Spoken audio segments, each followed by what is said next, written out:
They're trying to take the worst interpretation of the work they're seeing to mitigate their risk of hiring you. So look at this. So we're starting wherever this is coming down here. Imagine if you pulled someone back in a swing, right? Their arms, their head, they're ready to get let go. You're not even going to push them. You're just going to let them go. Their legs and their feet and their smiley face. All right.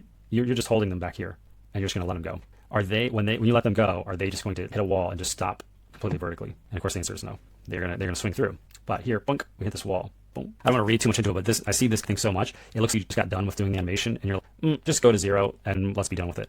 It was someone who applying to the mentorship, but the intermediate. I could see that in their work. It was things needed work, but then at the end, when the person stood up from whatever they were doing, it was just, oh, you gave up. You gave up right at the end. Longer term thinking, I just want you to know that people who look at animation all day can see that thing, and even if that's not how you were feeling, that's how they're going to read it. Because when they're reviewing work to know how to hire someone, they haven't interviewed you yet, so they have to try to read between the lines on stuff. And so even something as small as this, about he gave up at the end, that's not the animator that we want, period, move on. Because you could do the best animation, and then if you do this thing right at the end, they're going to, oh, nope, he gave up. There's just too many applicants and too many people who aren't doing that, and that's why it stands out so much. Because when you're reviewing so much work, it becomes very obvious when there's things like that going on. And again, maybe that's not what happened, but they're going to read it that way. They're trying to take the worst interpretation of the work they're seeing to mitigate their risk of hiring you, right? That's why they wait for the real that's, oh, I don't really see a problem here. Great, let's move on to the next round of the interview. So I just want to drop that little longer term thinking nugget of the nuance at which people observe work.